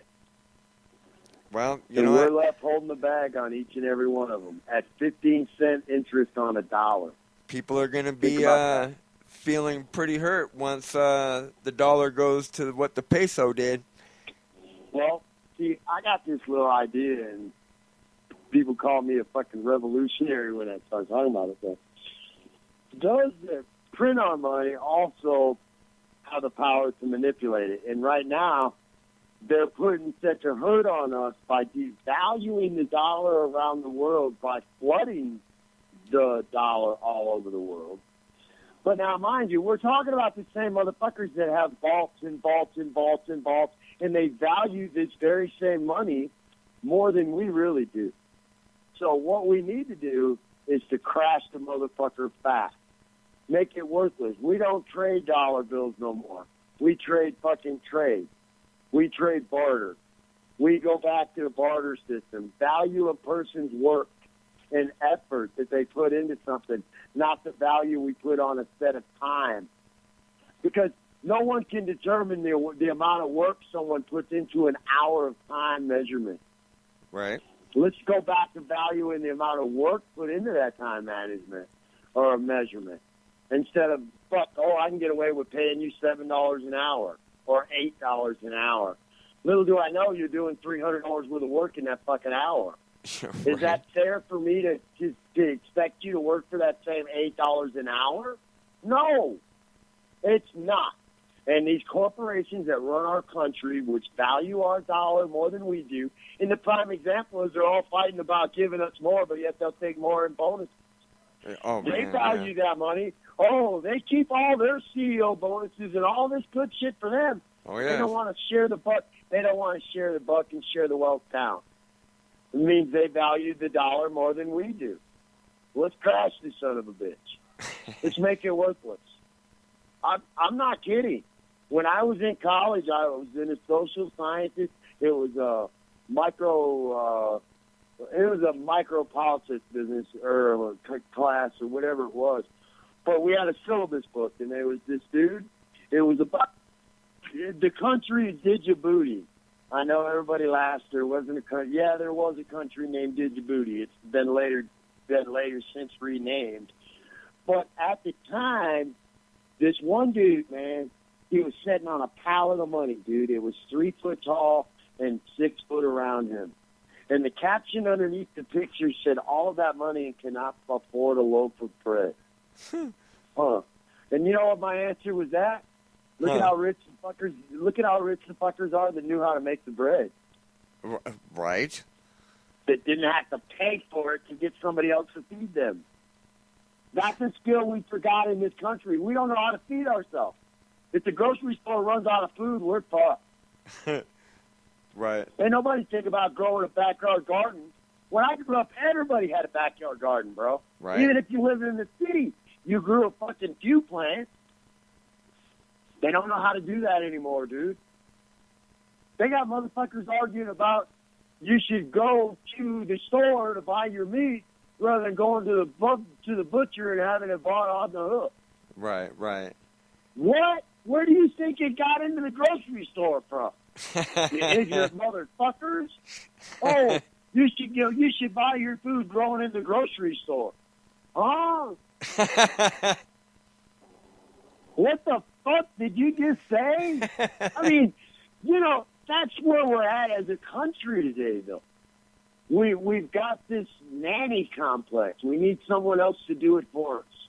Well, we've come so far from self-sufficiency. I don't know that we'll ever go back. So I don't know whether we can go back. Well, like I said think it's before, a learned skill. I think it's a learned skill that we lost. Oh yeah, most definitely. And I like I said before on a few shows ago, about my brother and his little stickers that he had on his refrigerator and car. He who dies with the most toys wins. I told him that was going to be the downfall of America. Well, yeah, and you were exactly right, because who says life's a game? First off, right? That whenever I saw those kind of stickers, I always wondered, who's playing a fucking game? It's not a game, for one. For two, you can't take none of that shit with you. Right? So what does it matter? So What's the point of working your life off for something that you cannot enjoy? Because nowadays you see these people with everything, but they're so far in debt, they're working to pay it off and not enjoy it. Right. So, why? Yeah, you got a lot of toys, but when's the last time you went out and enjoyed them? Oh, well, I got to work. I got to pay for it. Well, wait a minute. If you didn't have them all, you might have more time to enjoy the money that you saved. Oh! But everybody's always into keeping up with the Joneses and getting the next best iPhone and getting the next biggest fucking Apple computer and iMac and all this stuff. Stuff. And unfortunately for us in the United States, it's all built to fucking fall apart. We want to pay the cheapest price, so we buy the cheapest shit. And that's what they send us. So, you want toys, then it goes. I remember growing up, we had Tonka toys, and they lasted. For we a long didn't have time. plastic bullshit toys that broke. Now, these kids nowadays want to play with breaking toys. Shit, I don't know. Our clothes used to last longer because they were made from the hemp. You know, I mean... Everything was built to last back then. But it also the was appliances, built with a price. everything. Now it's just... We've got to understand it's based on a consumer-driven economy. When we demand cheaper prices, means we got to get cheaper shit. We've got to settle for cheaper shit because they're not going to cut their profits. So they're either going to cut in the merchandise that they're manufacturing the shit with, or they're going to cut in the pay that they pay out to their fucking help. Right. Look at Walmart. Walmart has squeezed their suppliers down so much that they're going broke and having to close fucking stores. They can't squeeze it out of their suppliers no more because the suppliers walk in and say, look, I got to get 80 cents a unit off of these. And they say, okay, we'll take $1 million, but we're only going to give you 50 cents a unit. So not only are you in a fucking production bind of producing 1 million units, but you're taking a 30-cent loss on it. But they got you believing because quantity overdoes quality, you can sell it to us cheaper. Well, then you know what? If I own a product, I'm gonna look for ways to cut into that fucking 30-cent fucking that I'm losing. Right. So what am I going to do? I'm going to go look for a cheaper material to manufacture it with, or I'm going to cut back on the labor hours, or I'm going to cut back on the labor I'm paying, which in turn makes me buying a cheaper product because if I'm buying a product made from people that was built by people that was being paid low scale, they don't have no pride in that product they're building. Right. You're getting an inferior product. All the time, every time. Yeah. And that's what we've demanded in this country, bro. We've demanded the cheapest, the lowest of all, and then we're pissed off because our wages are so low. You got what you asked for. Oh, man. Yeah, it's a funny situation. You know, I mean, it isn't. Because, you know, I mean, I do remember the day when, you know, you bought something and it was quality made and it was built to last, you know. And, I mean, yeah, okay, maybe you weren't going out and buying a new TV every 6 months, but at least, you know, our dollar was... It went a lot further now, you know what I mean? Dude, we didn't have to buy a new TV every 6 months because we had a fucking shop on the corner that fixed our TVs. Very true. Very true. We didn't have to buy a new pair of shoes every time Johnny fucking ripped a hole in the sole because we had a guy on the corner that was fixing shoes. Right, a cobbler. Yeah, we had people that was doing things, not things that mean nothing. That's what we've got now. We've got economies that are jobs that actually literally mean nothing. We've got a lot of busy people that are manufacturing or building or growing or doing nothing. They go to an office, they work on a computer in virtual space all day or something. They really don't do anything. Our country don't have laborers very much anymore. They're all service-oriented, meaning, would you like fries with that? Or can I get you more towels? That's what we've become. We don't make anything in this country anymore. No, If we don't make it, how can we fix it? We just throw it the fuck away and buy some more. I mean, years ago when we used to have a manufacturing corner, we could fix whatever we were building. Oh, yeah. Now we can't even, we got General Motors trying to pass laws. You can't even work on your own car. Yeah, don't Now, ask me. well, how insane was that, them trying to pass that? Yeah, you can buy the car, but we still own it. They're trying to pull that government tactic on you about you buying your house, but you know what? You don't really own your home. You don't own anything in this country anymore. You don't. If you don't pay taxes, they'll come and take it from you. Now, who does it go to? That's always been my question. If the government comes out and takes your property, all they do is they sell it for pennies on the dollar to the next club. Right. But and lose money on it. If I'm Joe Public and they take my house, and in the end, don't I still own my house? Because I'm the government? Interesting question. Aren't we the people at large that make up this country that is in our Constitution? Yes. Well, then who does it belong to when the government decides you don't own it anymore? Further down the rabbit hole we go. But I can answer that. 1932, this country was sold lock, stock, and barrel to the Rockefellers.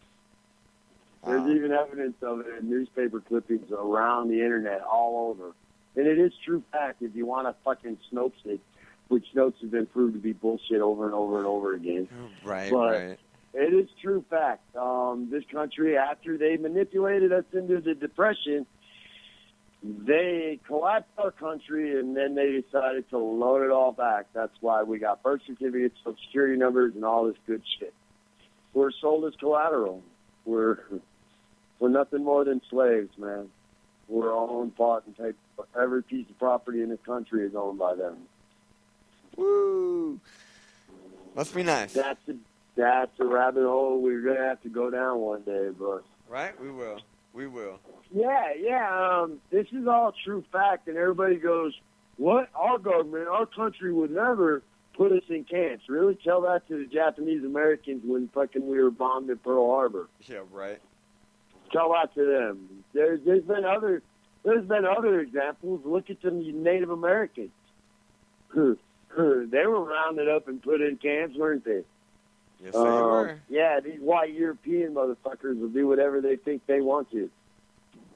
And because every time we buy a Coke, they buy a bullet, they're smarter than us. Well, hey, we got time for about one more story here, my friend. Let's talk about this Wounded Warrior Project executives fired. Well, I remember we did a story on it, and we got all these comments about, that's bullshit. Wounded Warriors is a good organization, and lo and behold, the exact same charges that was brought to light is the same reason these two individuals that was in charge of the charity were later fired. Right. And this was just posted today. They were fired today. So they didn't waste no time in releasing that information to the public because they're playing fucking damage control. Oh, yes, they are. Big time. Big time. They're no different than Trump, man. Trump on that list, I'm sure there's something on there about how much money he's given to his veteran so-called charity. It's like less than 1% of $1. Yes. Of every dollar he gives. So, all of these scammers that claim they're doing charity, look into them, folks. I mean, we at Green Faith Ministries open our books up and let you see. We give damn near everything away, and we still sometimes end up reaching into our low-income pockets and cover the rest. Ain't none of us driving brand new cars. Ain't none of us living in big houses. No. Because we care about the work we do. We're not doing it to get rich or wealthy. Fuck, I ain't made a paycheck since I've been here. So I really don't know where all of this is coming from about charities and the scams of it all. My advice to most folks is, if you're going to give to charity, always give locally, because yeah, you most can at definitely. least see, you can at least watch your dollars where they're going and how they're spent. And you know, just like you said earlier, you know, do a little bit of research, you know, into the company that you're donating to. Just a little bit. You know, I mean, Bottom line is, man, if you've given an hour to form your opinion, research the opposite side. Just spend an hour looking at the opposite angle. At least then you come with an informed opinion, not one formed by information that formed your opinion that only said to your belief. right. Is my point. Is a lot of people will read research that only feeds their belief. They won't look at the other side, like the vaccine angle with the vaccines right now. Sure. I've said for years that I believe that they're biological time-bound. The evidence is coming out now that, yeah, they probably pretty much are. The things they put in them are not necessarily meant to be in the human body. But yet, you still have parents argue with you about your kid not being vaccinated and their kid being vaccinated, but your kid can get their kid sick. Wait a minute. If your kid is vaccinated, your kid should never be sick from this. If you Right. believe in the vaccines as good as they are. Well, now we're coming back with studies come out this last week of the vaccine. When you get a vaccine, is actually putting raw virus in you, and you are actually contagious even to those already vaccinated. Yes, because you go through a shedding period. And during that Hello? shedding period, you are contagious as hell. Wow. You know, I think my mom, man, when I was growing up, she used to make me go over to a kid's house that had chicken pox or mumps or Right? Chicken pox parties. measles. Well, guess what, man? I never got any of those fucking things. Thankfully, though, I was vaccinated. I mean, when I was a kid. But I was vaccinated before they started doing the fuckery in them. Right. But I never got them. I never got chicken pox, which I thank God, because now at my age I could get shingles. Right. The fuck is that about? If you got chicken pox, you're going to get shingles when you're older. Huh? I'm supposed to got vaccinated from that. I shouldn't have be exposed to any of that. Oh, but the medicine they give you while you had chicken pox is going to be the cause of your shingles. What? But yeah, that's the reality of the medicine they give you when you were a kid, when you had shingles, will eventually turn into or when you had chicken pox when you were a kid, will eventually turn into shingles. Wait, who said that was okay? Right. Well, you know, for the listeners out there, you can go onto YouTube and just Google vaccines, look up vaccines on YouTube, and there's a Dr.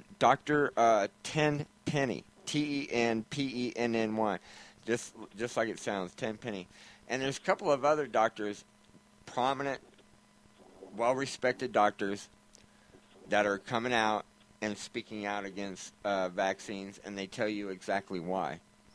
So I How about encourage the doctors that are coming forward and admitting they created 90% of the diseases we claim that are fucking naturally occurring diseases? you. Right. Well, you know, I mean... But anyway, get back to these crooks on the Wounded Warrior Project. Yeah, so two top executives of Wounded Warrior Projects were fired Thursday by the board of directors. Americans donate hundreds of millions of dollars each year to the charity, expecting their money will help some of the 52,000 wounded in Iraq and Afghanistan. But CBS News found Wounded Warrior Project spends 40 to 50% on overhead, including extravagant parties. Other veteran charities have overhead costs of 10 to 15%. Oh, okay. So that's quite a bit more. Wounded Warrior Project's chief executive And actually, bro, if you remember, man, some of the figures we looked at was closer to 80 and 85% that was going out in overhead. You're right, and you guys can look at those prior shows on the Let's Talk About It page on Facebook, or you can go to Spreaker.com, find it there. You can go to... Oh, we got some announcements to make next week, don't we? Oh, yeah. Can't wait. We're expanding, folks. So, yeah, that we are. Wounded Warriors Project Chief Executive Officer Stephen Nardizzi and Chief Operating Officer Al Giordano were fired after a meeting Thursday afternoon in New York. By appealing to America's generosity, Wounded Warriors Project raised more than $1 billion in donations since 2003, $300 million in 2014 alone. But while money was pouring in, it was also flowing out on lavish employee conferences, $26 million in 2014. Let's get a Mexican mariachi band in there. Let's get maracas made with the WWP logo put on them on every staff member's desk. Let's get it catered, have a big old party, said Eric Millette, a retired Army Staff Sergeant. He took a job with Wounded Warrior as a motivational speaker, but after 2 years he quit. He goes, I'll be damned if you're going to take hard-working Americans' money and drink it and waste it instead of helping those brave men and women who gave you the freedom to walk the face of this earth. More than 40 former employees told CBS News that spending by the charity was out of control.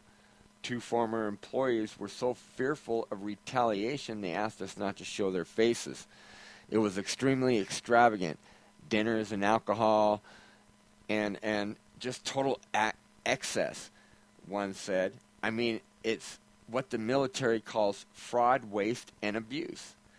Former employees also told us the excessive spending began when Nardizzi took over as CEO in 2009. They point to the 2014 annual meeting at a luxury resort in Colorado Springs as typical of his style. How the fuck did my wonderful city end up being on this? Go ahead, bro. Sorry about that, but I just found that comical that they had a good old party in Colorado Springs. Right, yeah. I wonder what else. Yeah. He rappelled down the side of a building. He's come in on a Segway. He's come in on a horse. Nardizzi has defended the charity spending. If your only fixation is spending the most on programs, that's feeling good, but not necessarily doing good, he said. But does that make sense? If your only fixation... What the fuck? What? If you're feeling good, but you're not necessarily doing good? What? Yeah, he defended the charity spending, saying, if your only fixation is spending the most on programs, that's feeling good, but not necessarily doing good, he said. Okay. Wow. All right. That's a different kind of way of looking at shit, isn't it? I guess so, man. Fuck the programs. Let's live good. But many major donors were outraged, including Fred and Diane Kane.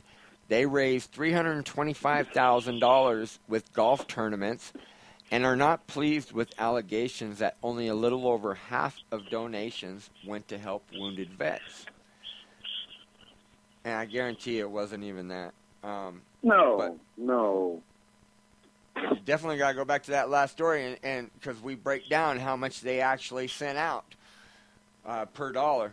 Okay, so I feel like I'm representing all those people who have donated over the years, all the seniors over 65 years old sending $19 a month, all these people on fixed incomes, Fred said. If no one is going to talk about this right now, and it has to be me, then it has to be me.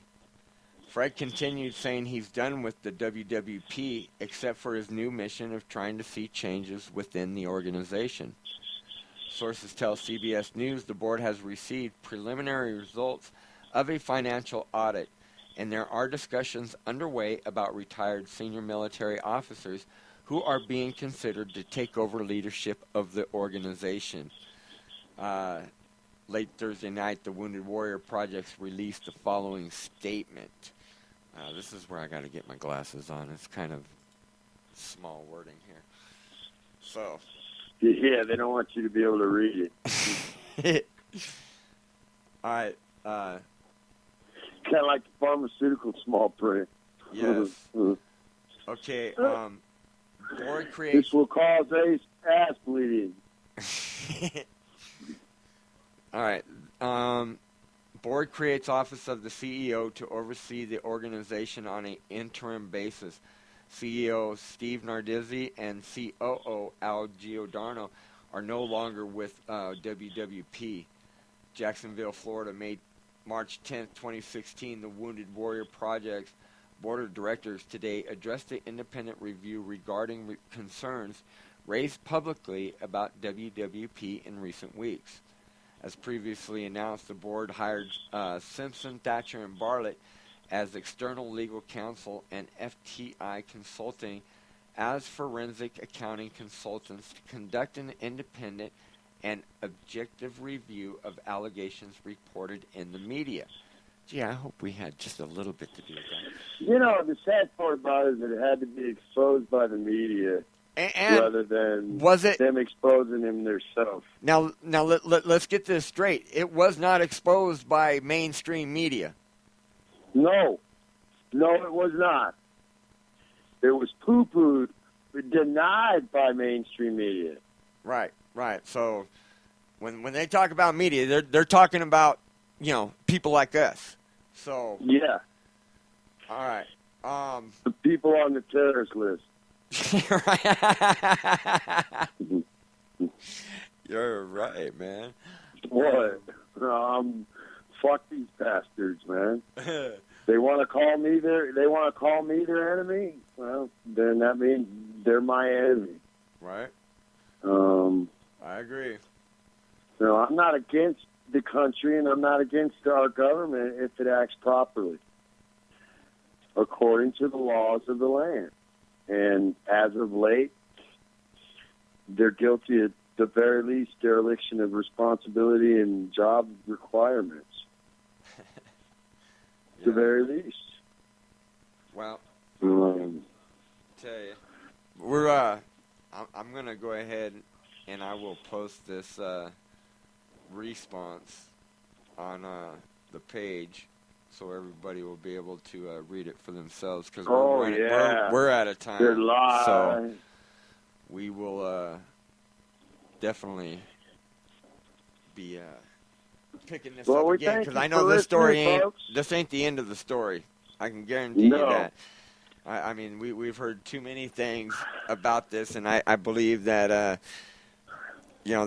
Well, I just hope they don't work on doing just this and then covering it up. Right. I hope we get a full explanation and accounting of what actually has went on. That's true. And, because without transparency, we can't fix it or expect anyone else to. That is true. So, well, Patrick, I thought we had a great show. So do I, buddy. We covered quite a few subjects, and it was kind of hopscotched through there, didn't we? Yeah.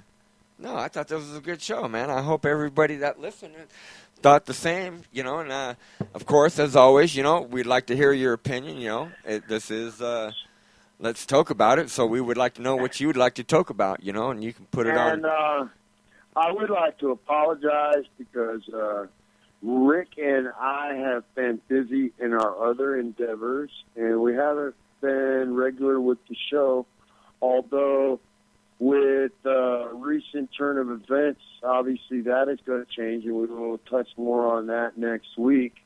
But, yeah, Rick and I are going to be obviously dedicating more to this show, and we want suggestions for topics, but more than likely what we're going to do is we're going to keep the freewheeling promo format that we have, and hope you all enjoy it.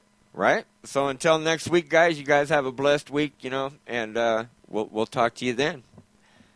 Have a good day, man. Let's talk about it. Right on. Talk to you next week. Peace.